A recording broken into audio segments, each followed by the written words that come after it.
Bom dia, meus irmãos. Graça e paz para todos. Sejam muito bem-vindos à casa do Senhor. É motivo de grande alegria poder estar na presença do Senhor e também estar na presença do seu povo. Eu queria que os irmãos, nesse momento, esquecessem para quem está do seu lado, esquecessem um pouquinho e focassem somente no que vocês vieram, do que nós viemos fazer aqui hoje. Que é somente agradecer a Deus por todos os feitos que Ele tem feito na nossa vida e engrandecer o Teu nome, pois é isso que Ele é digno, de toda honra e toda glória. Amém? Vamos ficar em pé, vamos louvar o Senhor.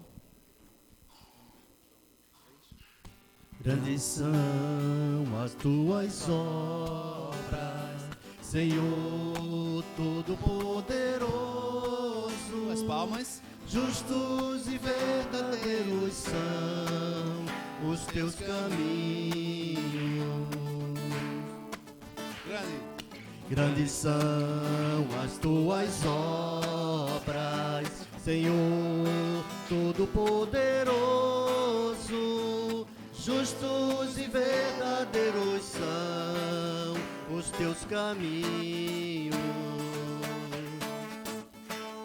Ó Rei das nações, quem não temerá, quem não glorificará Teu nome? Ó Rei das nações, quem não te louvará, pois só Teu nome é santo. Ó Rei das nações, quem não temerá, quem não glorificará Teu nome? Ó Rei das nações, quem não te louvará, pois só Teu nome é santo. Todas as nações virão e adorarão diante de Ti, pois os Teus atos de justiça se fizeram manifestos. Todas as nações virão e adorarão diante de Ti, pois os Teus atos de justiça se fizeram manifestos. O Rei das nações, quem não temerá, quem não glorificará Teu nome? Ó Rei das nações, quem não te louvará, pois só Teu nome é santo. Ó Rei das nações, quem não temerá, quem não glorificará Teu nome? Ó Rei das nações, quem não te louvará, pois só Teu nome é santo. Rei das nações. Ó Rei das nações, quem não temerá, quem não glorificará Teu nome? Ó Rei das nações, quem não te louvará, pois só Teu nome é santo. Amém. Glória a Deus.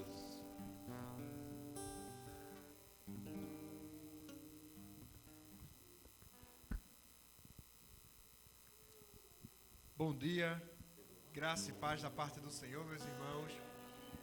Olha, é motivo de felicidade a gente estar aqui juntos, reunidos para louvar e engrandecer o nome do Senhor. Ele que é digno de todo louvor, nessa manhã que Ele preparou para que nós pudéssemos parar um pouquinho a nossa semana e refletir de fato quem Ele é, a grandiosidade do seu ser. O que marca a história da igreja, desde os primórdios, são pessoas que se dispõem a viver e a fazer a vontade de Deus. Isso não é algo que é fácil, é algo que exige muito da gente. Mas essa é a principal distinção. Aqueles que obedecem, servem e reconhecem o Senhor, daqueles que não conseguem ter uma vida reta diante dele. Tanto é que eu convido você agora a abrir a sua Bíblia no Salmo de número 36, ou também acompanhar aqui na projeção, telão.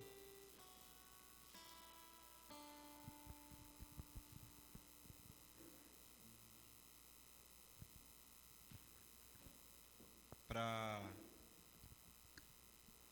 fazer a leitura. Eu vou pedir para que a gente possa fazer essa leitura de forma alternada. Eu estarei lendo os versículos ímpares e eu vou pedir para que vocês possam ler comigo os versículos pares desse Salmo de Davi. Para que a gente possa entender aquilo que Deus está falando conosco. Salmo de Davi, de número 36, diz assim: há no coração do ímpio a voz da transgressão. Não há o temor de Deus diante dos seus olhos. Porque a transgressão lhe esmagia seus olhos, e lhe diz que a sua iniquidade não há de ser descoberta, nem detestada. As palavras da sua boca são maldade, são engano. Ele deixou de lado o discernimento do bem o discernimento e a prática do bem. Seu leito planeja maldades, detém-se em caminhos que não é bom, e não rejeita aquilo que é mal. Mas a tua misericórdia, Senhor, ela chega até os céus. A tua fidelidade, ela vai até as nuvens.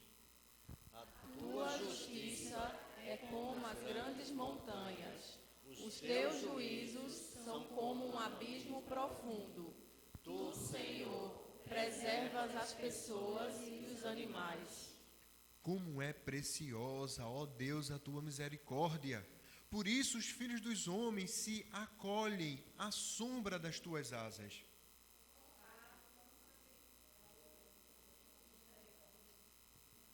Versículo 8.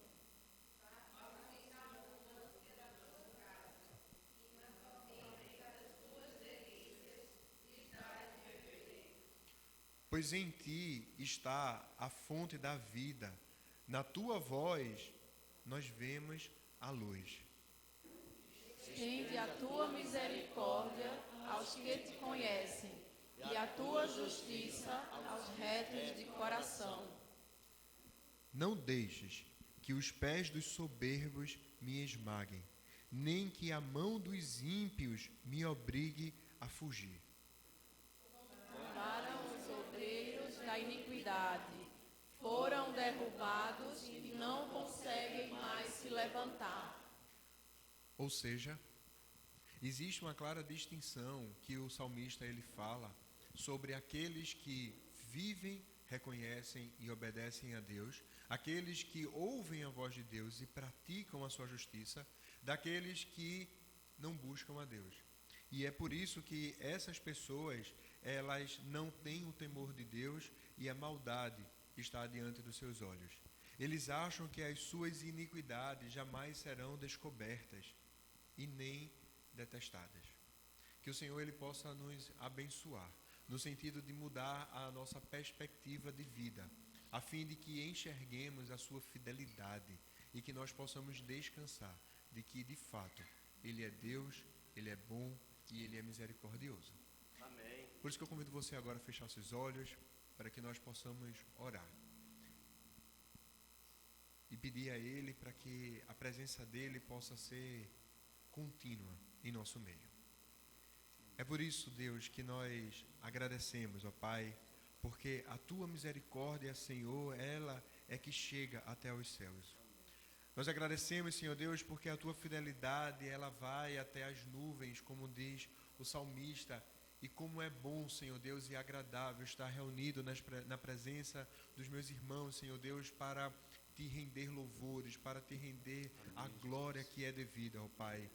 Como é preciosa, Senhor, a Tua misericórdia, e é por isso que nós nos achegamos a Ti, Senhor Deus. É por isso que nós rogamos e pedimos, ó Pai, para que ao longo desta manhã, o Senhor possa estar falando conosco.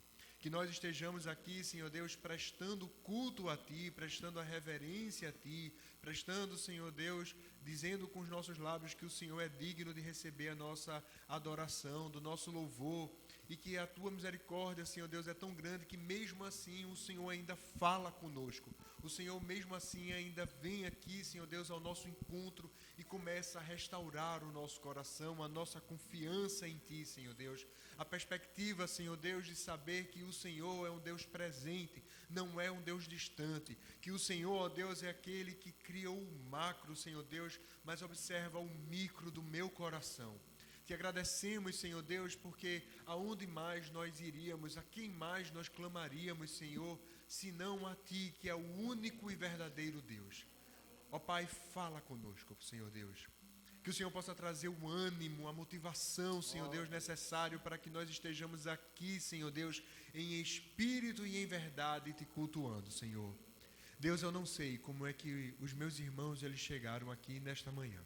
Eu não sei, Senhor Deus, o que é que está se passando na vida de cada um, quais são os dilemas vividos, Senhor Deus, o que é que está incomodando, Senhor Deus, o que é que está apertando o coração.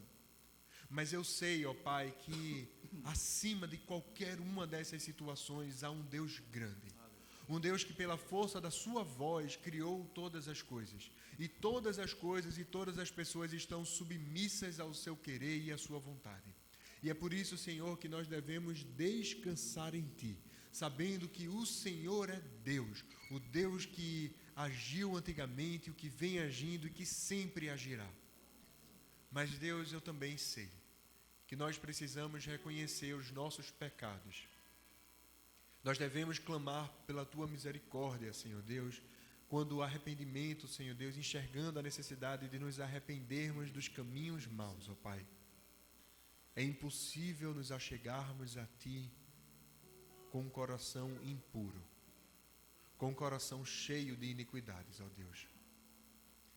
É por isso que nesse momento intercedemos, Senhor Deus, clamamos, ó Pai, pelo perdão dos nossos pecados, a fim, Senhor Deus, de que nós possamos encontrar graça diante de Ti, desfrutar, Senhor Deus, da Tua misericórdia, desfrutar, Senhor Deus, do Teu amor, sabendo, Deus, que só o Senhor tem a fonte da vida e é na Tua luz que nós vemos a luz, ó Pai. Recebe o nosso coração. É assim que nós oramos, pedimos, em nome do Teu Filho Jesus. Amém. Meu irmão, nós estamos aqui no culto ao Senhor, culto de celebração, porque Ele é o Deus eterno e é um Deus que vive. Que nós estejamos aqui louvando com todo o nosso ser, com todo o nosso coração, com todo o nosso entendimento ao Rei dos Reis e Senhor dos Senhores.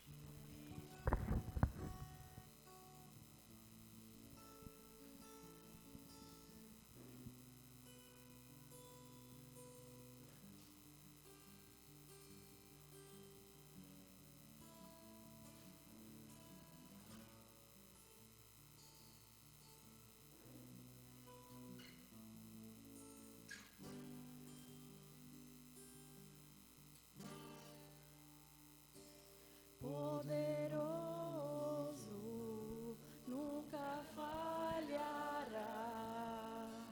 Maravilhoso Deus, mais que buscamos, mais que pedimos, grandes coisas faz. Ressurgiu, a morte venceu. Nosso Deus é poderoso. Em seu nome vamos vencer.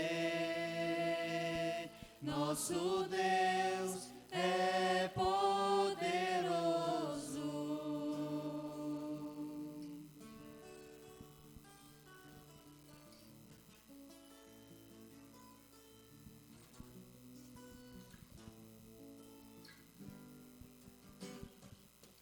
Deus conosco, sempre perto está, dando a solução. Mais que sabemos, mais que esperamos, grandes coisas faz. Ressurgiu e a morte venceu. Nosso Deus é poderoso. Em seu nome nós vamos vencer. Nosso Deus é poderoso. Ressurgiu e a morte venceu. Nosso Deus é poderoso. Em seu nome nós vamos vencer. Nosso Deus é poderoso.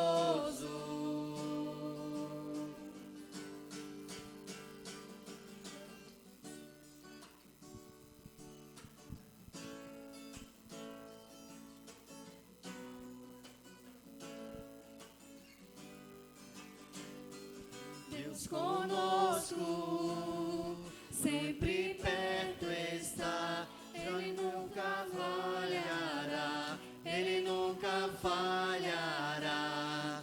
Deus por nós quer nos abraçar. Ele nunca falhará, Ele nunca falhará. Deus surgiu e a morte venceu. Nosso Deus é poderoso. Em seu nome nós vamos vencer. Nosso Deus é poderoso. Nosso Deus é poderoso. Mais uma vez. Nosso Deus é poderoso.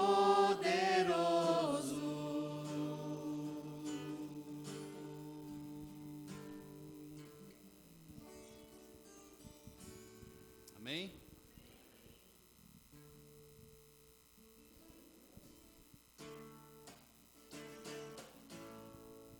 Quero ver as palmas.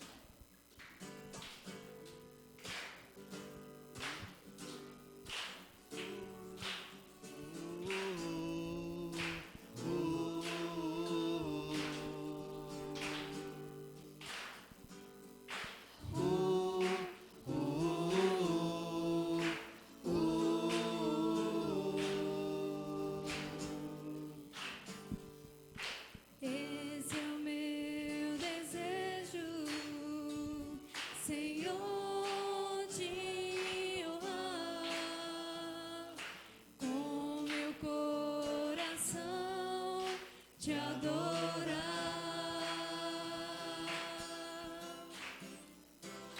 Tudo que há em mim te dá louvor. Só te adoro, meu Senhor. Com o meu coração. Toma o meu coração e toda a minha alma. Eu vivo só pra ti, sempre que eu respirar, cada vez que eu acordar. Faz o teu querer em mim.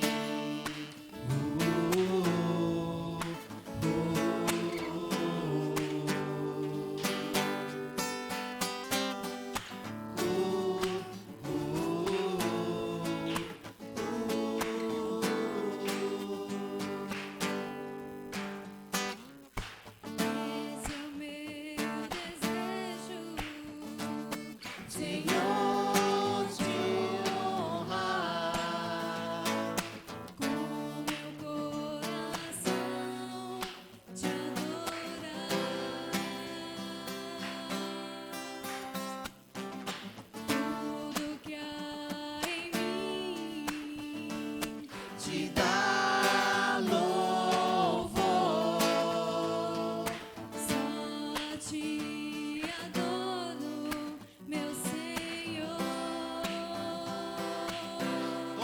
coração. Toma o meu coração e toda a minha alma. Eu vivo só pra ti, sempre que eu respirar, cada vez que eu acordar. Faz o teu querer em mim. Toma o meu coração e toda a minha alma. Eu vivo só pra ti, sempre que eu respirar, cada vez que eu acordar. Faz o teu querer Só a igreja. em mim. Toma o meu coração de toda a minha alma. Eu vivo só pra ti, sempre que eu respirar, cada vez que eu acordar. Faz o teu querer em mim.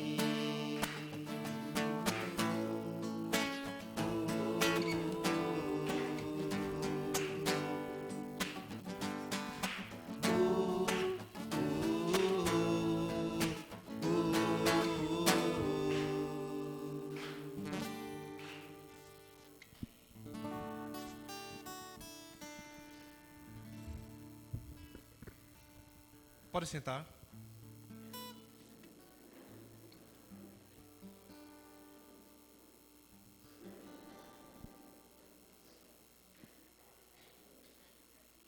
Geralmente, quando a gente pensa na vida cristã, a gente tende a pensar quais são as atitudes que nós devemos viver.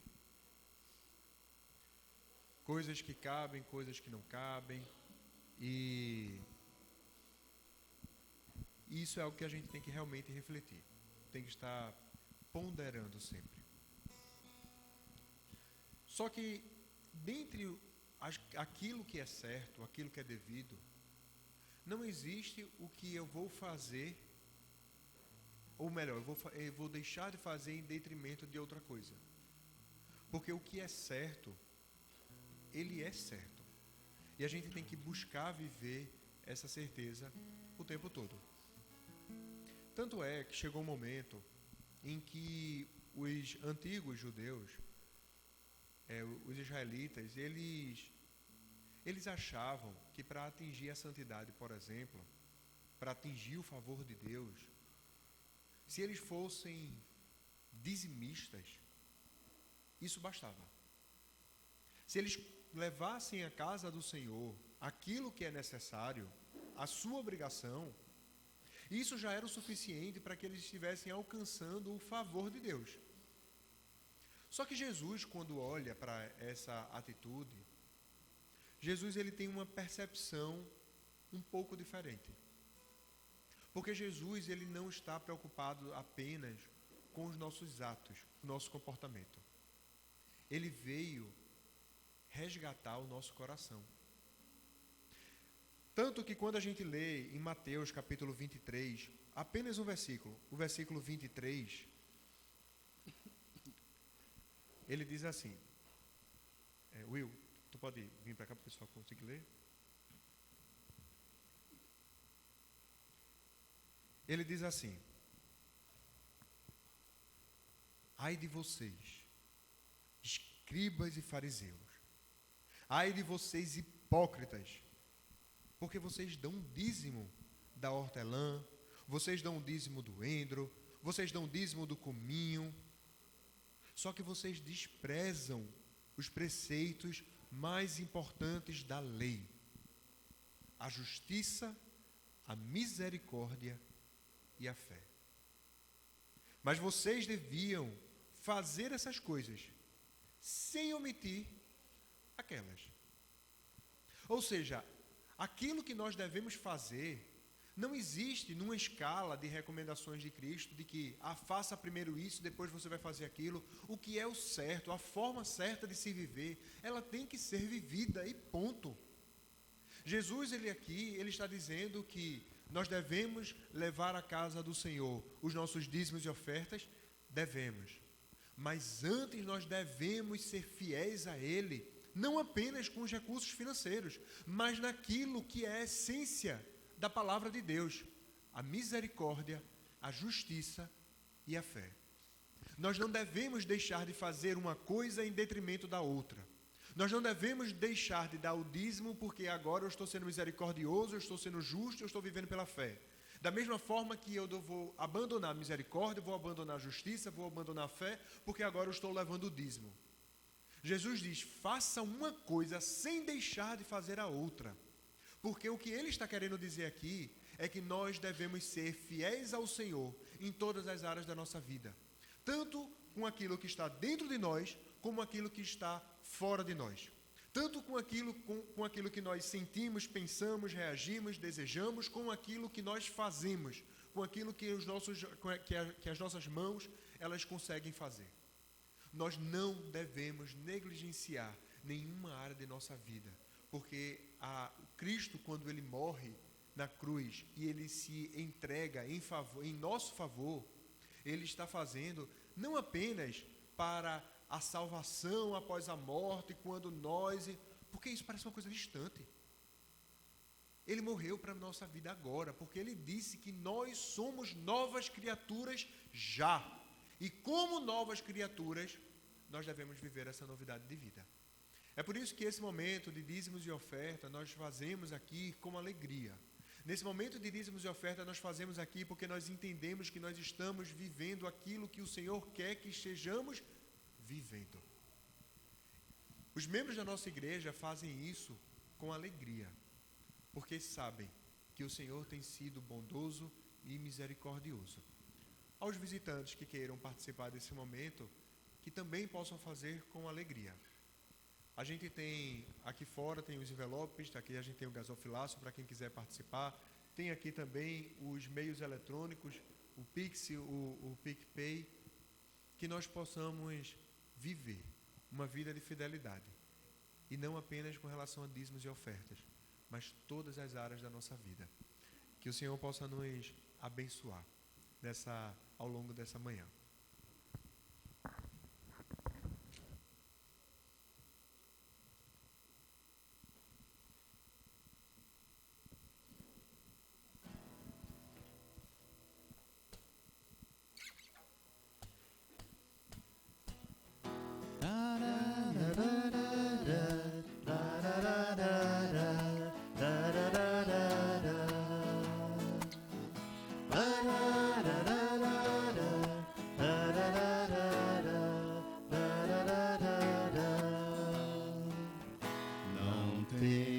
Sobre ti só cuidado, qualquer que seja,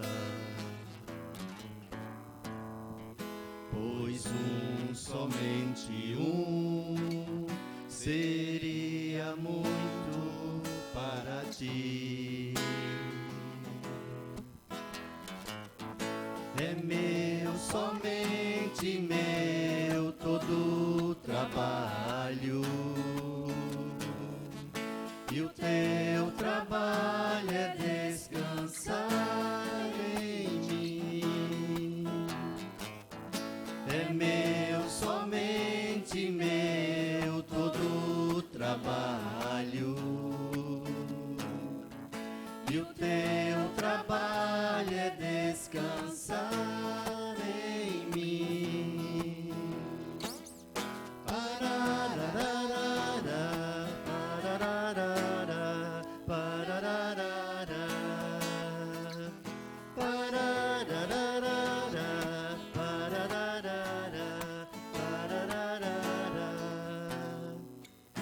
Não tenhas quanto enfim tiveres que tomar decisão.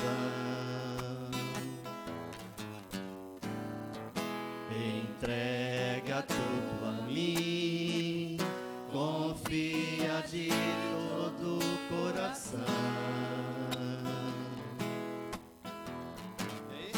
É meu, somente meu, todo o trabalho,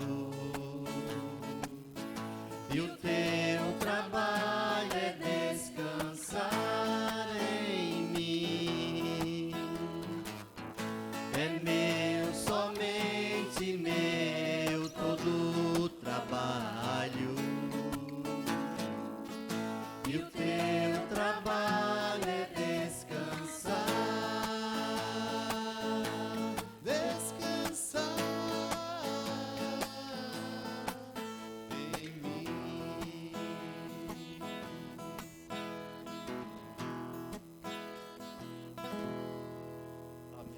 Deus abençoe, irmãos.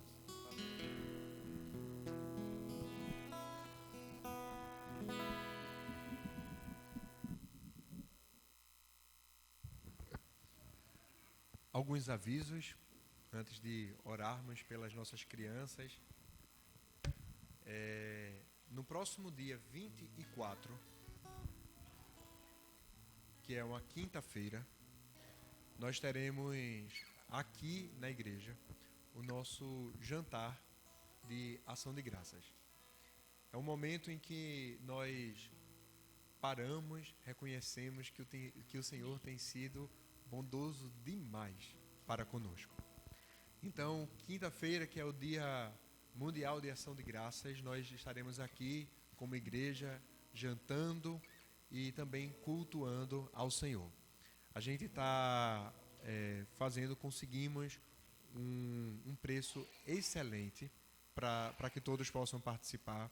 Então, é um buffet que está custando apenas e tão somente R$18 por pessoa. Minha gente, ninguém sai para comer, hoje em dia, jantar, pagando R$18 por pessoa. Então, é o momento que a gente tem para, a não ser Gildo lanche, né? Aí lá no Gildo a gente come. Mas fora o Gildo, aqui a gente vai comer, e comer bem. Então, eu quero convidar todo mundo da nossa igreja para participar. Não é convidar não, é convocar realmente, para que nós estejamos aqui a partir das 7 horas da noite, jantando, cultuando, adorando, louvando ao Senhor, reconhecendo que Ele é um Deus bom e Deus misericordioso. No mês que vem, nós temos também as nossas programações de Natal, que serão dia 25 de dezembro, aqui que a gente vai estar fazendo a nossa cantada de Natal, e no dia 11 de dezembro, a gente vai ter a cantata infantil. Então, é um prazer, é uma delícia ver as nossas crianças louvando e engrandecendo ao Senhor. Então, essas duas datas para que de celebração e de comemoração, tá certo? Vamos orar agora por elas, pelas nossas crianças que vão subir agora. Agradecer também pelos dízimos e ofertas trazidos à casa do Senhor, porque isso é fruto da fidelidade dEle. Senhor, mais uma vez, ó Pai, na Tua presença, nós agradecemos aquilo que o Senhor vem fazendo em nosso meio. Nós agradecemos, Senhor Deus, porque nós temos desfrutado, ó Pai, da Tua bondade, a Tua fidelidade. Nós temos desfrutado, Senhor Deus, do Teu cuidado, e os dízimos e ofertas trazidos à Tua casa, Senhor Deus, elas são provas da fidelidade do Teu povo, que entendeu, Senhor Deus, que tudo aquilo que nós temos vem de Ti, e que nós, Senhor Deus, devolvemos a Ti uma parte daquilo que o Senhor concede através de nosso trabalho, através, Senhor Deus, de outros meios, porque o Senhor tem uma forma de tratar com cada um de nós. Nós agradecemos, Senhor Deus, e que nós mais uma vez pedimos para que a liderança da igreja, Senhor Deus, possa ter o pleno discernimento de como gerir desses recursos financeiros, ó Pai. Da mesma forma, nós agradecemos pela vida das nossas crianças, porque elas são presentes Teus, Senhor Deus, para as nossas vidas. Agradecemos, Senhor Deus, porque elas serão a igreja do amanhã. E é por isso que nós pedimos que nesse momento, Senhor Deus, que elas se retiram, elas não se retiram para não atrapalhar o culto. Elas se retiram, Senhor Deus, para aprender mais de Ti, para Te cultuar de uma forma apropriada. Que o Senhor possa estar dando, Senhor Deus, a elas o discernimento, Senhor Deus, para que elas possam entender que o Senhor é Deus. Da mesma forma que o Senhor possa estar usando os nossos professores, Senhor Deus, para que eles possam estar transmitindo com fidelidade a Tua palavra, Senhor. É assim que nós oramos e pedimos em nome do Teu Filho Jesus. Amém. Amém. As crianças podem ir agora. Vão subir com tia Suane, com tio Thierry, com tia Simone também.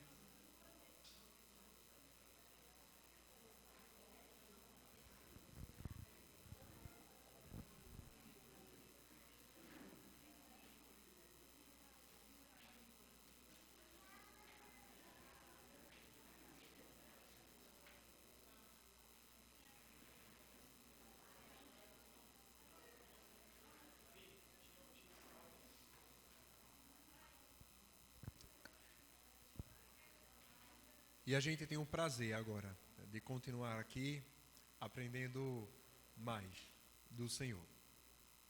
Mas antes da gente continuar, eu vou querer fazer uma pergunta não, 3 perguntas a vocês.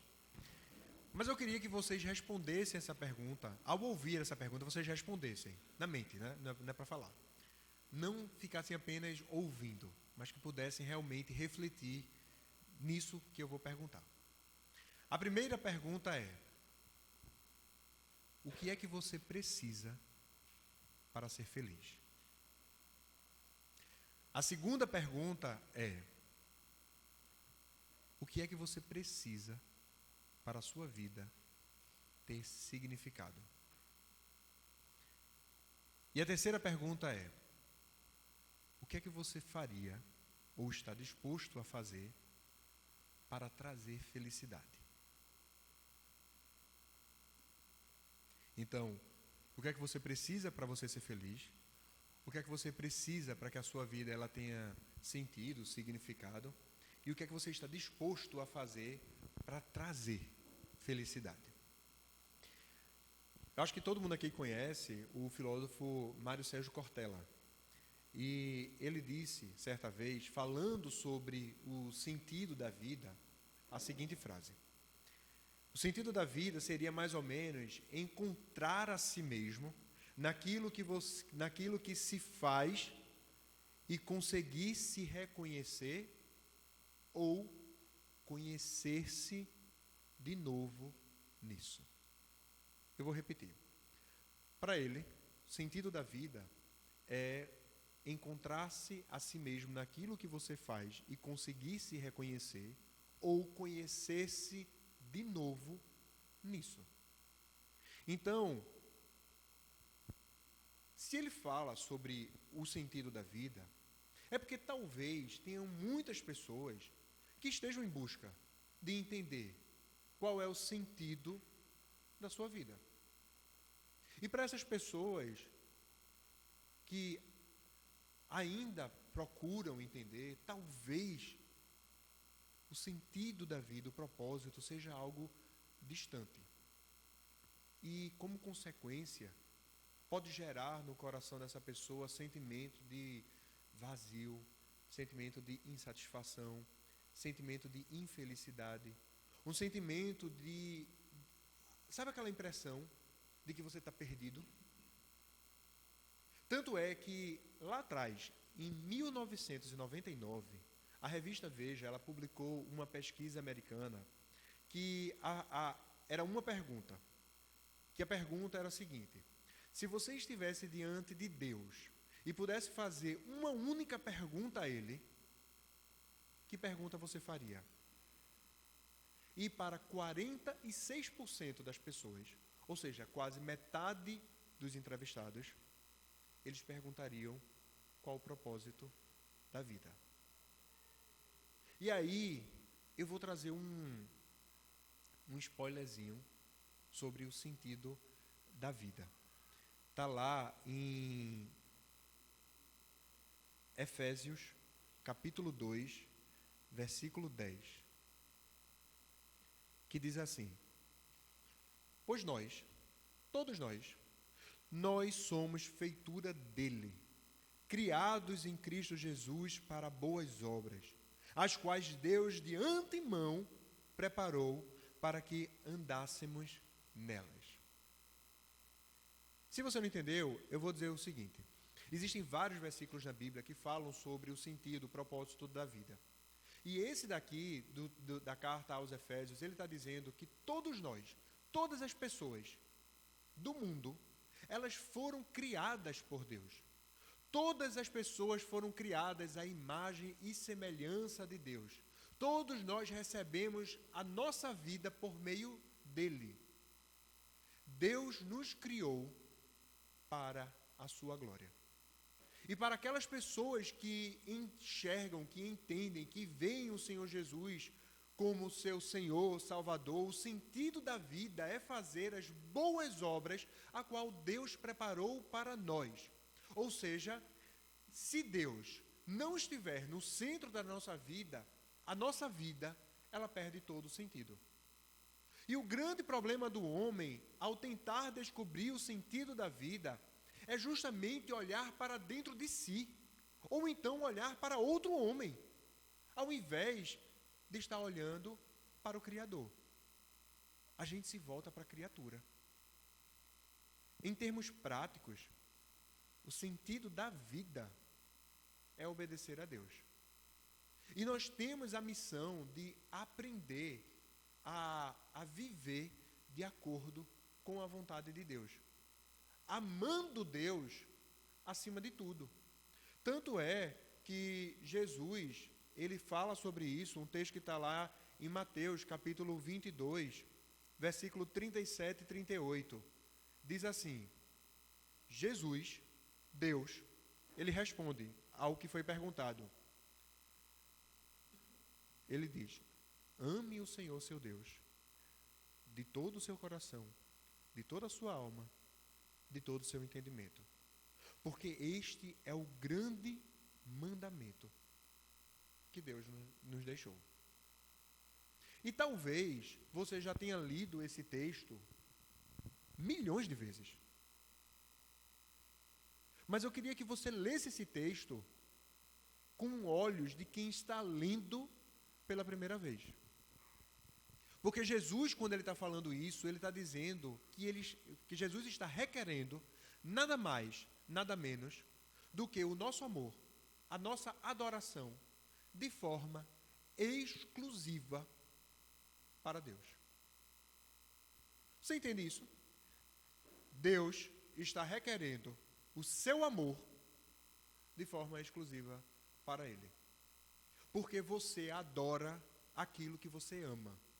E você ama aquilo que você adora. Então, se o meu amor, então se a minha adoração deve ser exclusivo para Ele, será que eu estou amando Ele com todo o meu coração, com toda a minha alma, com todo o meu entendimento? Ou será que dentro de mim, dentro do meu coração, existem outros amores que, da mesma forma, requerem a minha atenção? Porque Deus, o Supremo Senhor, Ele está recebendo a minha adoração, a minha paixão, de forma exclusiva? Ou será que dentro de mim existem outros deuses? Aí você pode dizer assim: peraí, deuses também não, né? Eu amo somente a Deus, eu temo somente a Deus. Ok, então vamos mudar. A gente tira a palavra deuses e bota amores, porque dá no mesmo. O fato de nós termos outros amores em nosso coração, que venham a competir com Deus, isso na Bíblia tem um nome. Sabe qual é o nome disso? Idolatria. Que idolatria não é apenas adorar imagens, adorar objetos, acender velas, ou fazer oferendas. Eu vou dar um exemplo para você. Eu sei que você talvez esteja desejando viver uma vida piedosa. Você deseja viver o centro da vontade de Deus. Mas você ainda se encontra numa luta frustrante contra o pecado habitual. Você talvez esteja numa luta constante, onde você constantemente tropeça naquele mesmo mau hábito, naquela mesma fraqueza embaraçosa, naquela mesma escravidão pecaminosa da qual você esperava estar livre anos atrás. Meu irmão, eu sinto informar que a idolatria, ela está por trás de todo o pecado que nos derrota em nossas lutas espirituais. E a Bíblia está cheia de história de pessoas, de povos, de nações que caíram na idolatria. E uma vez que a Bíblia, ela é a palavra de Deus para os seus filhos, os filhos que conhecem, os filhos que ele conhece profundamente, deve haver alguma razão para ele ter inserido tanto ensino sobre esse assunto. E mesmo que você ache que a idolatria não pareça ser um grande motivo de preocupação, convenientemente, nós categorizamos a idolatria como algo que existe fora de nós. Mas é algo que está estabelecido dentro do nosso ser. E é por isso que eu convido você agora a abrir a sua Bíblia em Gênesis, capítulo 30.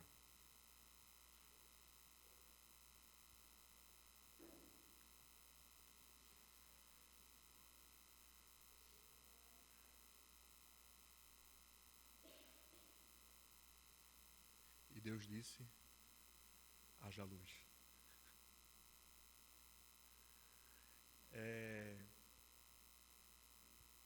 Gênesis capítulo 30, a partir do versículo 1, diz assim, até o versículo 13, tá? Quando Raquel, ela viu que não dava filhos a Jacó, ela teve ciúmes da sua irmã, e ela disse a Jacó: dei-me filhos, do contrário, morrerei. Então Jacó ficou irado com Raquel e lhe disse: será que eu estou em lugar de Deus, que a impediu de ter filhos? Então Raquel disse: eis aqui Bila, minha serva, tenha relações com ela, para que dê à luz e traga filhos ao meu colo por meio dela.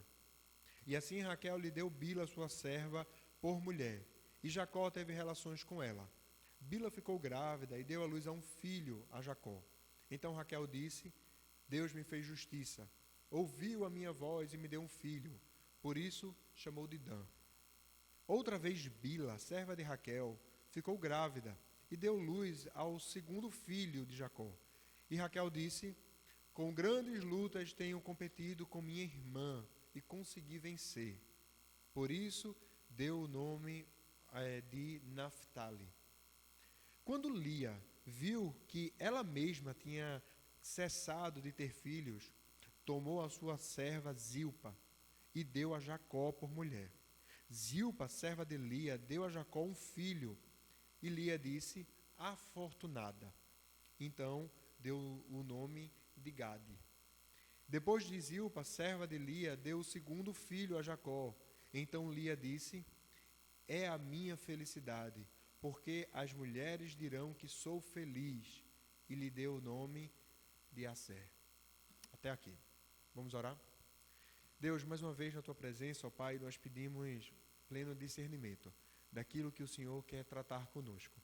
Tira, Senhor Deus, a venda dos nossos olhos, Senhor Deus, abre os nossos corações para que nós estejamos dispostos a ouvir e praticar a tua palavra. É dessa forma que nós pedimos em nome do teu Filho Jesus. Amém. Em Jeremias capítulo 17, a palavra de Deus diz que o nosso coração, ele é extremamente enganoso e corrupto.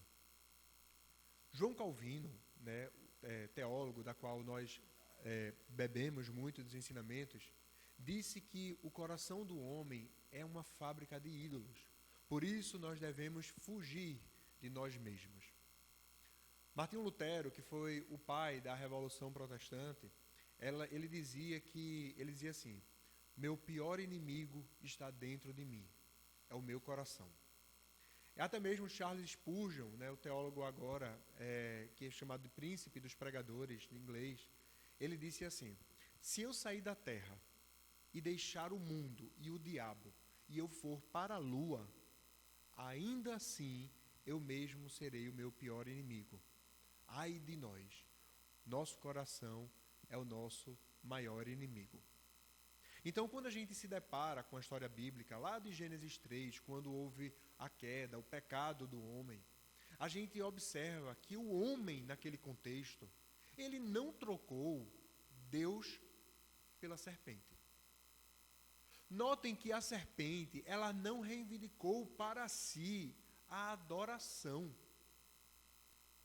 O homem, ele não virou um adorador da serpente. Ele trocou Deus pelo seu ventre, pela sua vontade. A proposta da serpente para seduzir o homem a tomar o lugar de Deus foi um engano de que o homem ele poderia ser Deus sobre si. E a idolatria é o culto a si mesmo.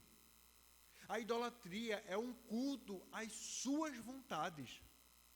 Então, a raiz da idolatria é quando, assim como Adão, a gente acaba trocando os nossos apetites carnais, quando nós destronamos Deus e entronizamos o homem.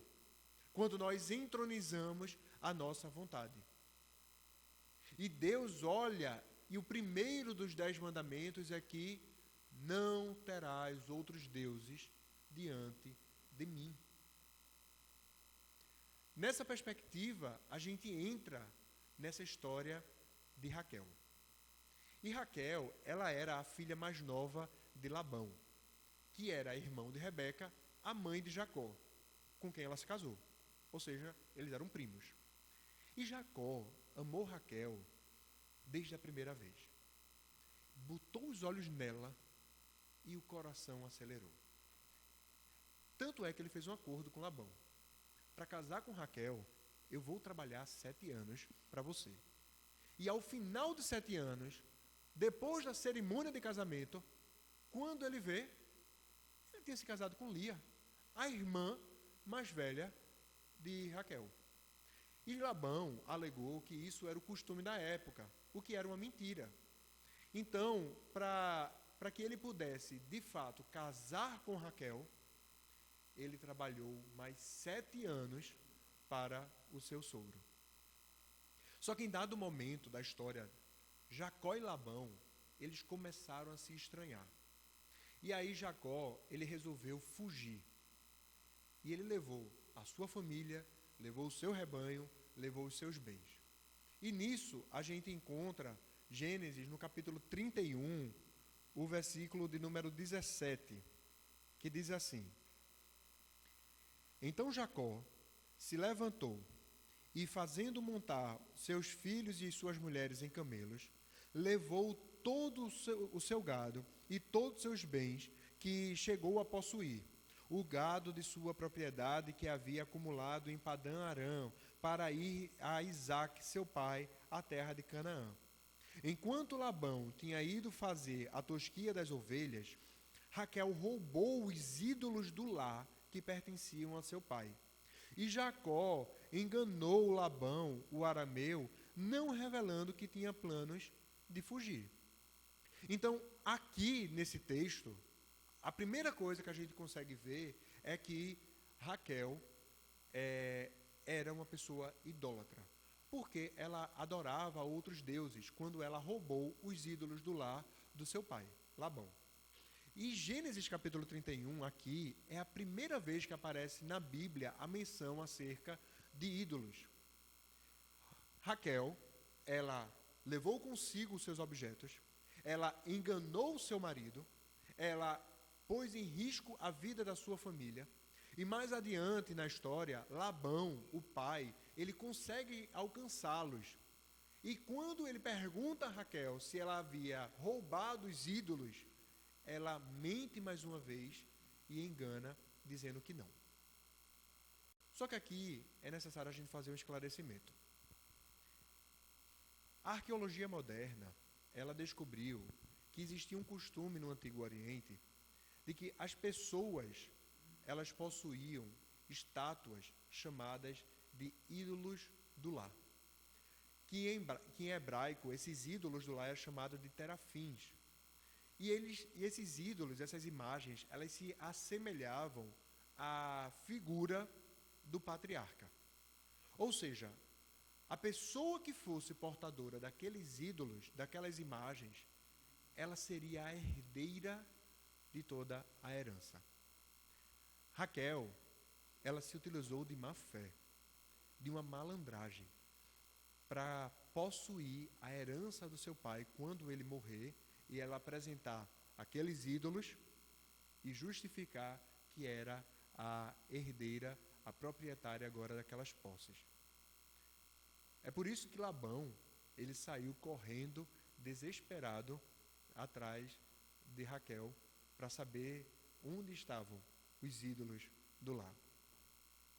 A Bíblia conta que Raquel, ela era uma jovem bonita, ela era uma jovem atraente. E eu acredito que Raquel, ela sabia dos seus atributos. E enquanto envolve essa questão de charme feminino, ela ganhava tranquilamente da sua irmã Lia, que na Bíblia ela é descrita com olhos sem vida. Talvez Raquel, ela sabia que tinha um favoritismo. Ela era tão bonita que, como eu falei, Jacó serviu ao seu sogro por 14 anos em troca de Raquel. E o irônico é que logo Jacó, ele foi enganado, quando ele havia enganado o seu pai, se dizendo que era o seu irmão. Só que a Bíblia também diz que todos esses anos que ele trabalhou em favor de Raquel eram como dias, se passaram num piscar de olhos, devido ao amor que ele sentia. Isso é que é devoção verdadeira. E aí você pode pensar, com um começo desses, a vida de Raquel foi um mar de rosa. Uma mulher jovem, bonita, atraente, que tinha um marido que a amava. O que mais ela precisaria? Raquel precisava de filhos. Jacó amava mais Raquel do que Lia. Só que Raquel era estéril. Lia, por outro lado, ela deu filhos a Jacó. E esse ato de dar filhos causou ciúme no coração de Raquel. Imagine que ela teve que lidar com aquela situação. Ela teve que observar a sua irmã conceber por 6 vezes, enquanto ela se mantinha estéril. Eu fico imaginando toda vez que aquelas crianças nasciam, toda vez que descobria que ela estava grávida, toda vez que as crianças choravam, toda vez que Jacó ia brincar com os seus filhos, como aquilo dali não alimentava o ciúme no coração de Raquel. E meu irmão, eu não sei se você já sentiu esse ciúme, essa cobiça que parece que corrói por dentro. Foi quando finalmente o seu coração, possuído por toda essa ira, por todo esse ciúme, por toda essa autocomiseração, ao sentir que a sua posição de privilegiada estava ameaçada, ela explode num ato de desespero e ela desabafa, como nós lemos aqui: dei-me filhos, do contrário, eu morrerei. Você consegue imaginar o tamanho da angústia que estava nesse coração? Você entende a necessidade que pulsava, o ciúme que cegava, o desejo que parecia que deixava ela obcecada. E Jacó rebate com ira. E ele diz: será que eu estou no lugar de Deus, que estou impedindo você de ter filhos? Sou eu o responsável por isso? E a resposta irada de Jacó, ainda que teologicamente correta, ela contrasta agudamente as orações que o seu pai e o seu avô, Abraão e Isaque, eles fizeram quando as suas mulheres estavam nesse mesmo estado, sem conseguir conceber. Quando eles estavam intercedendo pela vida das suas esposas. Naquela região, havia um costume de que uma mulher, numa classe social elevada, e ela fosse estéril, ela poderia se utilizar de uma de suas servas para que, concebendo, ela pudesse resgatar aquele filho e tomar como se fosse filho dela. Ela adotava aquele filho, mas é como se fosse um filho legítimo. E Raquel, ela se aproveitou disso e ela fez com que Jacó tivesse filhos com a sua serva Bila. E apesar do plano ter funcionado, Raquel ainda buscava desesperadamente a possibilidade de ter filhos biológicos. O ciúme e a campanha de Raquel por estima social e a recusa de Jacó de interceder em oração por sua esposa estéril, eles proporcionaram uma ocasião aquele nascimento de 4 filhos por meio das servas, tanto de Zilpa quanto de Bila. Agora, o que é irônico é que Raquel, ela tinha ciúmes da sua irmã. E a irmã se empenhava para que Jacó a amasse. Raquel tinha amor de Jacó e Lia tinha os filhos de Jacó. Cada mulher, ela quer o que a outra tem. E nenhuma ela consegue a proeza de viver aquilo que lhe foi dado.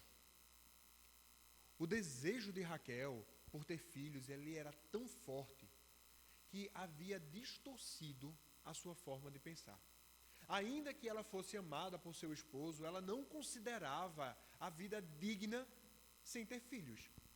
E ela começou a acreditar que Jacó era o responsável e não Deus é que estava no controle da sua fertilidade. E aí a gente consegue entender que os deuses, que os ídolos, eles foram criados, assim como Adão fez no Éden, por uma necessidade humana de controlar a sua própria vida. Por uma necessidade humana de controlar o seu próprio destino. Os ídolos, eles são deuses que os homens podem controlar, que os homens podem guiar, que os homens podem fazer com que cumpram-se os seus apetites e os seus desejos. A gente vê, quando Paulo escreve à igreja de Filipos, Filipenses no capítulo 3, versículo 19, Paulo diz assim: o destino deles é a perdição, o Deus deles é o ventre, e a glória deles está naquilo de que deveriam se envergonhar, visto que só pensam nas coisas terrenas. É por isso que também o apóstolo João, ele escreve lá na carta de 1 João, no capítulo 5, dizendo que nós devemos ter cuidado com os ídolos. Porque a idolatria é a tentativa fracassada do homem em governar a sua própria vida. O Deus do homem caído é o seu próprio ventre, é o seu próprio desejo, é a sua própria vontade. A gente acha que é Satanás, que é o demônio, que é essas coisas. Isso tudo existe para facilitar o processo que já existe dentro de nós. Então, em uma sociedade moderna, nós temos a nossa vida centralizada no prazer pessoal. O que nós chamamos de hedonismo. Hedonismo é a busca pelo prazer. Aquilo que te traz prazer e felicidade, viva, faça, vá atrás, né?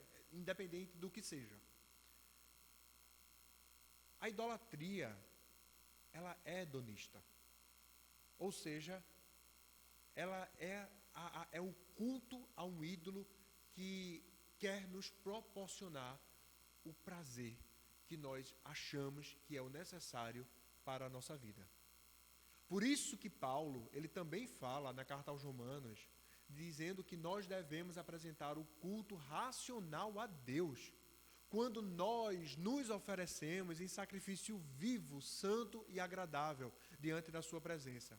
O culto racional, ele quer dizer que só existe um Deus, um Senhor, e que esse Deus, esse Senhor, não pode ser controlado pelo meu apetite carnal, mas eu deposito nele, eu entrego a ele os meus apetites como um sacrifício vivo.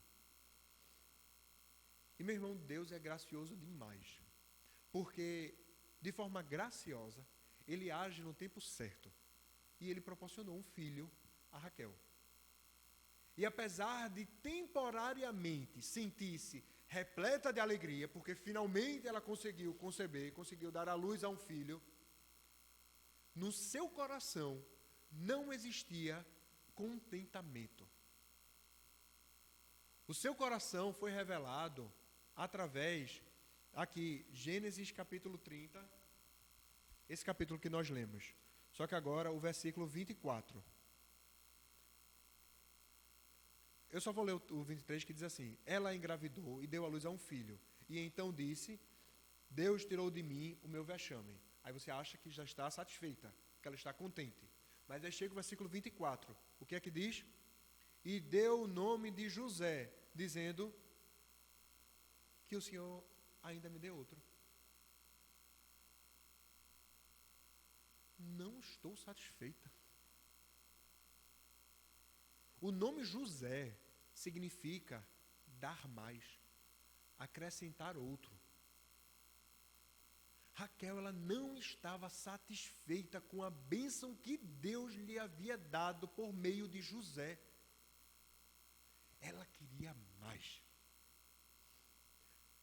Eventualmente, Raquel deu à luz e concebeu novamente.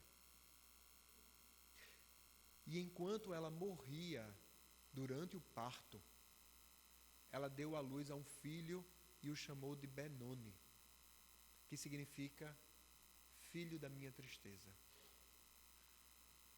O que ela havia adorado e pensado que traria bênçãos, acabou por lhe causar a morte. O que deveria trazer alegria, trouxe tristeza. E o mais irônico é o fato de que a mulher que pediu, dá-me filhos, do contrário morrerei, morreu no parto. Raquel era uma idólatra. Seu desejo de ter filhos, como a sua irmã Lia, era o mais importante da sua vida. Era algo que ela acreditava que precisava ter. Senão ela não seria feliz, completa. E isso acabou se tornando o seu Deus. E mesmo agindo de forma não consciente, talvez ela cresce que houvesse um Deus que governava a terra. Mas esse Deus estava distante. Esse Deus, ele estava inacessível para a sua manipulação. Ela não poderia confiar nele para dirigir a sua vida, porque ela sabe o que é que ela precisa. Ela precisava de um Deus dócil, de um Deus mais ensinável, que ela pudesse manipular e controlar. Ela queria um Deus que lhe desse o que ela queria. E ela acaba sentando no trono de Deus, no lugar de Deus, como senhora do seu destino, a partir do momento em que ela pega a sua serva para dar luz a um filho que ela não poderia gerar. E os ídolos, eles são os pensamentos, os desejos, os anseios, a expectativa que nós passamos a cultuar no lugar do verdadeiro Deus. E nós esperamos que esses ídolos, que esses deuses, eles possam nos abençoar, fazendo aquilo que eu quero que aconteça. Raquel, ela estava convencida de que não poderia encontrar alegria, a não ser nas expectativas, a não ser que as suas expectativas, elas fossem reconhecidas. E aí, eu vou trazer algumas situações que a gente precisa estar um pouco atento. Como, por exemplo, ao emprego, à carreira profissional, à segurança financeira, à saúde, a relacionamentos, aos bens materiais, à aparência, ao sexo, ao casamento, aos filhos, aos estudos, à reputação, à imagem, à família, até mesmo os pets. Cada uma dessas coisas, ela pode ser boa, se elas forem motivadas pelo amor de Deus. Porém, essas coisas que são boas, lícitas, elas acabam se tornando pecaminosas quando você as faz primeiramente para satisfazer os seus desejos, em lugar de agradar a Deus. Se você está disposto a pecar para obter o que você deseja, ou se você peca quando você não consegue o que você quer, então o seu desejo, ele dominou você e tomou o lugar de Deus que você deveria adorar. Raquel, ela pecou quando ela irou com seu marido de forma pecaminosa, quando ela não se contentou com o nascimento de José. O fato dela desejar ter filhos não a fazia idólatra. Ela se tornou idólatra quando o desejo de ter filhos se tornou o desejo do seu coração. O ter filhos ou morrer é o pedido desesperado de uma idólatra. Jesus, ele diz que o mandamento mais importante é manter o nosso foco centralizado em Deus. Qualquer coisa que passa disso é idolatria. Se você trabalha duro em busca de uma promoção, mas ela não vem, a forma como você reage a isso vai dizer o que é que está impulsionando você a trabalhar. Deus e o seu amor por Ele são mais importantes do que o seu trabalho? Aí vamos supor também que a mulher, ela prepara um jantar caprichado, cheio de amor. Aí o marido chega em casa, diz que não quer nada, ou vai assistir televisão, ou vai dormir. E aquilo dali desperta uma raiva que precisa achar uma forma de puni-lo. O amor de Deus não está presente naquele momento. Jeremias, ele diz ainda que o homem que põe a sua confiança em outro homem é como um arbusto no deserto solitário. Quando eu centralizo a minha vida em mim mesmo, na minha vontade, nos meus desejos, ou em qualquer outra coisa além de Deus, é exatamente assim que eu passo a viver, no deserto. Raquel, ela estava num momento tão difícil, num deserto tão grande, que ela não conseguia nem desfrutar das bênçãos que o Senhor proporcionava a ela. E é por essa razão que Raquel, ela poderia ter todo o amor do seu marido. Mas o sentido da sua vida é: quero mais. Isso não é suficiente. A idolatria gera vazio, culpa, insegurança, insatisfação crônica e acaba nos conduzindo à morte. Existe outra Rebeca, uma escritora, chamada Rebecca Pippert, que ela disse assim: seja o que for, o que nos controla é o nosso Senhor. A pessoa que busca o poder é controlada pelo poder. A pessoa que busca aceitação é controlada pelas pessoas que ela quer agradar. Nós não controlamos a nós mesmos.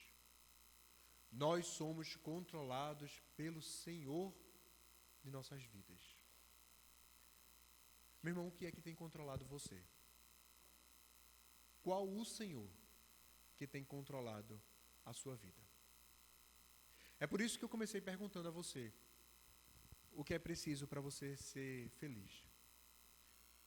O que é preciso para a sua vida ter significado? Se a sua resposta é qualquer coisa além do próprio Deus, então talvez seja isso que você tenha servido. Só que eu tenho uma boa notícia. Ufa! Há Deus. e é um Deus que muda corações.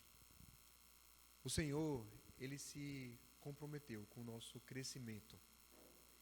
Ele nos deu o que precisamos para uma nova vida, para uma nova jornada. Ele nos deu todas as ferramentas de que precisamos para combater os nossos ídolos e crescer em sua graça. Meu irmão, Ele nos ofereceu a sua palavra, a palavra da verdade que ilumina o nosso coração.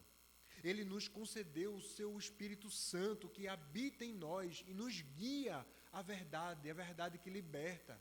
Ele nos deu Jesus Cristo, nosso Senhor, nosso Salvador, que nos liberta dos nossos pecados. E quando nós lemos, por exemplo, 2 Coríntios, capítulo 5, pode projetar aqui, por favor? 2 Coríntios, no capítulo 5, versículo de número 17, ele diz assim: e assim, se alguém está em Cristo, é nova criatura, e as coisas antigas já passaram, e eis que se fizeram novas. Só há uma fonte que pode suprir o que o nosso coração realmente precisa, que é o Senhor. É por isso que nós precisamos identificar os ídolos que existem em nosso coração, que distorcem o seu relacionamento com Deus, que acabam sabotando o seu amor, que acabam sabotando a sua confiança. Porque Deus, Ele nos chamou para enterrar nossos falsos ídolos sob a cruz de Cristo. E é em união com Jesus que nós temos o poder agora para desfrutar uma nova vida, para vencer a idolatria, para enterrar os nossos deuses sob o chão encharcado com o sangue do Cordeiro de Deus debaixo da cruz. É necessário que nós façamos um exercício para reconhecer quem nós temos servido. Porque apenas Deus, que conhece os nossos corações, Ele é capaz de mudá-los. E nós nos libertamos dos nossos ídolos. Somente Deus pode suprir e satisfazer os desejos mais profundos do nosso coração. Se o Senhor pode suprir as nossas carências físicas, emocionais, só o Senhor pode suprir as nossas insatisfações. Só o Senhor pode suprir o vazio que existe em nós. Queria convidar você a ficar em pé, para que nós pudéssemos orar agora. Pedindo a Ele que examine o nosso coração. Que o Santo Espírito possa trazer à luz, a fim de que nós entendamos quem Ele é e como nós estamos vivendo. É por isso, Deus, que mais uma vez na Tua presença, nós clamamos por Tua misericórdia, pedindo, ó Pai, para que o Senhor esteja conosco, a fim de examinar, esquadrinhar o nosso coração e examinar se existem outros amores dentro de nós, se existem outros ídolos que competem com o Senhor, ó Deus, que requerem a nossa atenção, que requerem a nossa devoção. Deus, nós precisamos permanecer em Ti, porque só assim nós teremos condições, ó Pai, de enxergar o que nós precisamos mudar. Só assim, Deus, nós iremos entender qual é o Senhor que nós temos servido. E a Tua palavra demonstra que a nossa adoração a Ti, ó Deus, deve ser exclusiva. Nos ajuda porque o Senhor conhece o nosso ser. O Senhor conhece o nosso deitar, o Senhor conhece o nosso levantar, o Senhor conhece a palavra antes de vir à boca, o Senhor conhece quais são os nossos desejos, quais são os nossos sonhos, quais são as nossas vontades. E o que nós pedimos, ó Pai, é que tudo isso esteja submetido ao Teu querer, à Tua vontade, Senhor Deus. Não nós, Senhor Deus, mas Tu. Que a Tua presença ela seja abundante no nosso meio, a ponto, Senhor Deus, de arrancar, Senhor Deus, o que está enraizado dentro de nós. A fim, Senhor Deus, de Te servir, de Te adorar em espírito e em verdade, Senhor. Nos ajuda porque, de fato, nós precisamos de Ti. É dessa forma que nós oramos e pedimos em nome do Teu Filho Jesus. Amém. Amém. Meus irmãos, é bênção a gente poder falar da palavra de Deus, compartilhar e a gente ter o ânimo para trilhar uma jornada vivendo a fidelidade do seu amor para conosco. E o amor de Deus, o cuidado que Ele tem sobre as nossas vidas, Ele nos atinge de várias formas. Ele nos atinge de diversas maneiras. Porque a palavra de Deus diz que a sua misericórdia sobre as nossas vidas, ela é renovada todos os dias. O que diz que o Senhor, Ele nos dá novas oportunidades de desfrutarmos do seu amor e cuidado. E é por isso que nesta manhã, gostaria de chamar vocês dois para cá.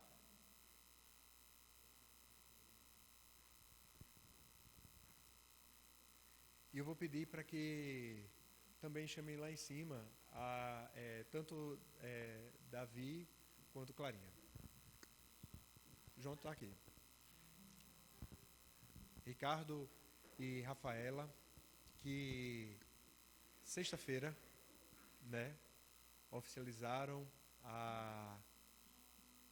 o matrimônio diante do Senhor, naquele momento ali. Todos os dias nós temos a necessidade de fazer o que é o certo diante de Deus.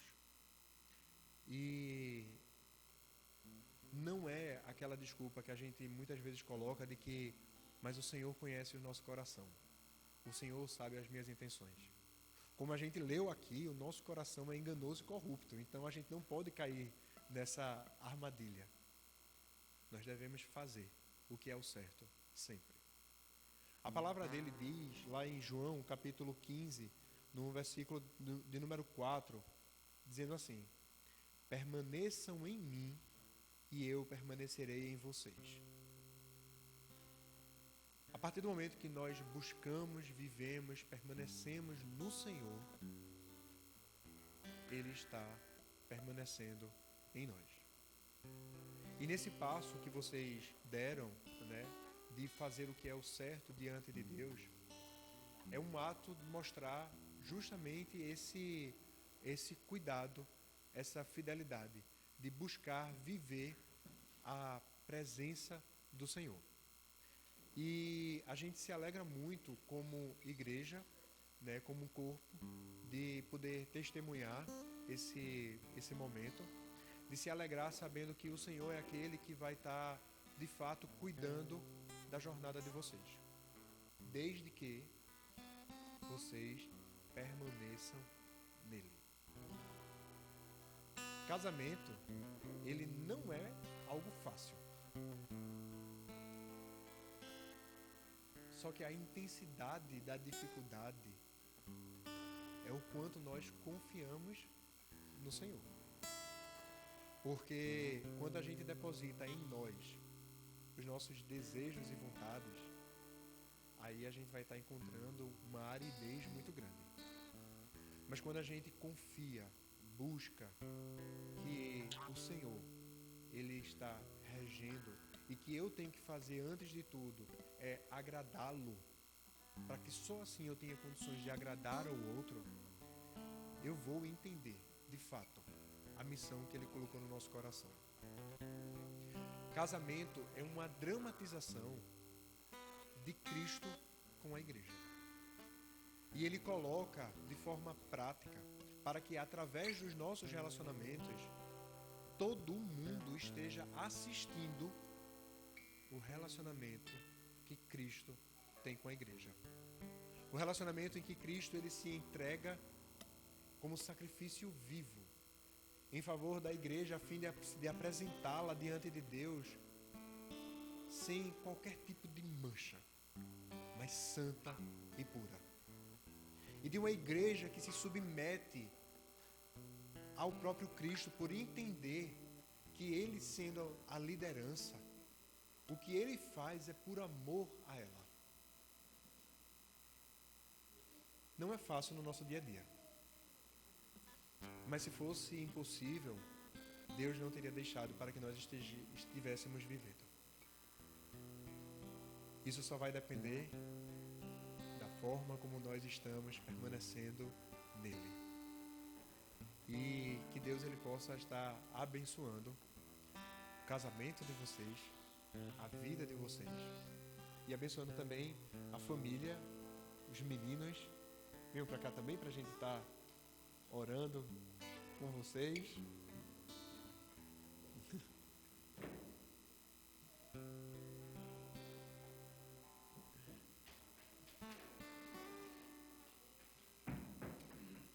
Que já começa com o pacote completo.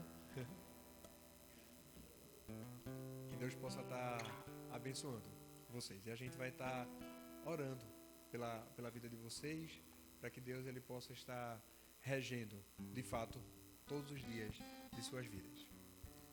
Senhor, em nome do Teu Filho Jesus, que nesse momento nós entregamos diante de Ti, Senhor Deus, a vida de Ricardo, a vida de Rafaela, Senhor Deus.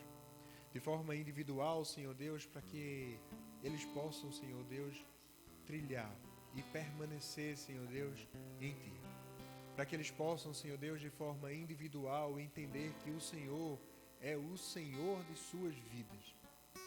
Que eles não se dobrem, Senhor Deus, aos desejos e suas vontades.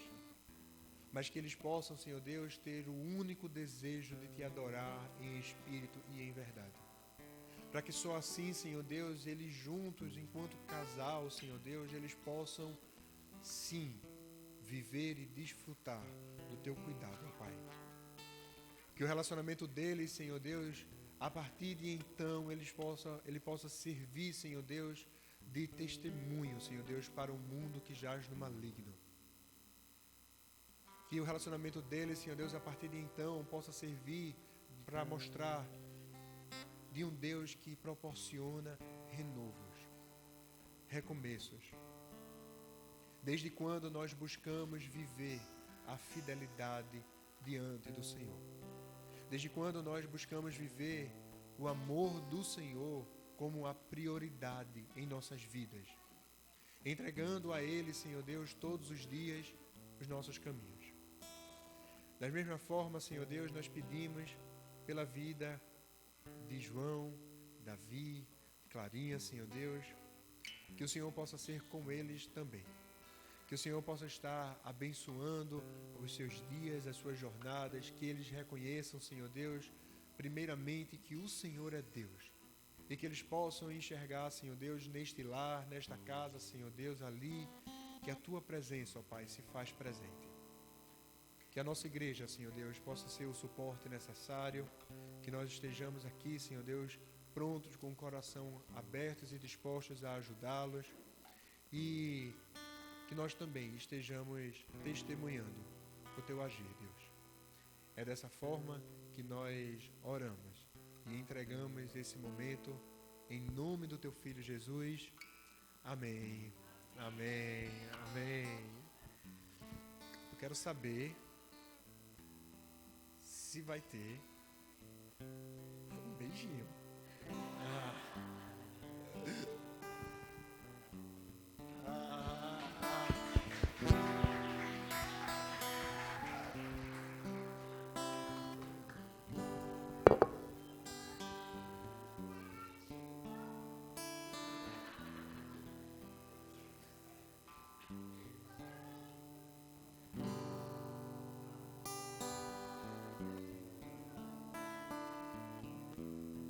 Amor sem palavras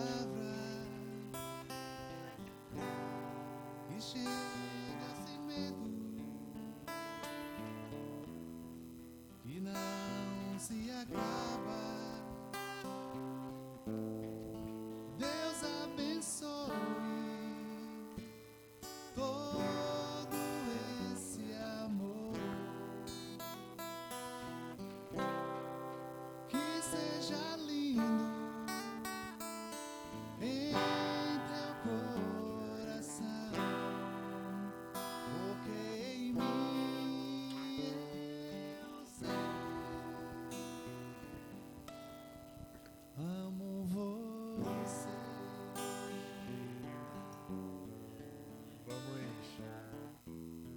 receber a bênção do Senhor. A gente tem agora, vai ter um bolinho ali fora que os noivos trouxeram. E a gente vai ter um intervalo bem pequeno, porque nós temos logo mais Escola Viva, tá? Então a gente vai ter só um intervalinho ali de 10 minutos e depois a gente volta para continuar aqui esse momento de aprendizado que é a Escola Viva, tá bom? Vamos pedir a bênção. Que a graça do Senhor Jesus, que o amor e a misericórdia do Deus Pai, que o consolo, a comunhão, o guiar do Deus Espírito Santo repouse sobre todos nós, todos os dias da nossa vida, até a volta do Senhor Jesus. E meu irmão, Ele voltará. Deus abençoe, boa semana, vamos louvar ao Senhor e depois a gente tem bolinho.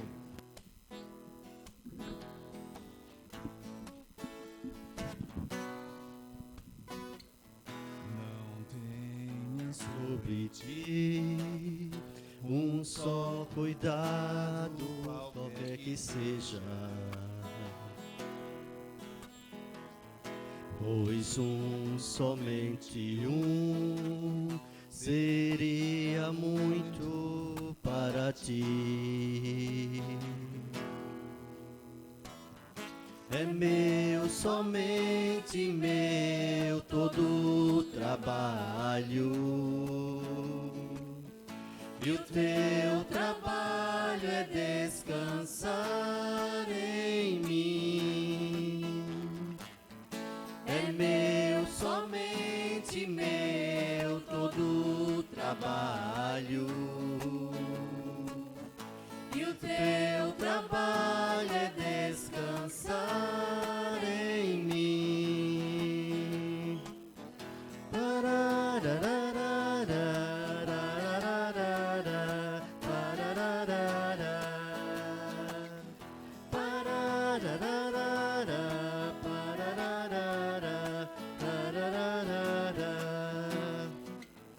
Não temas quanto enfim tiveres que tomar decisão. Entrega tudo a mim, confia de todo o coração.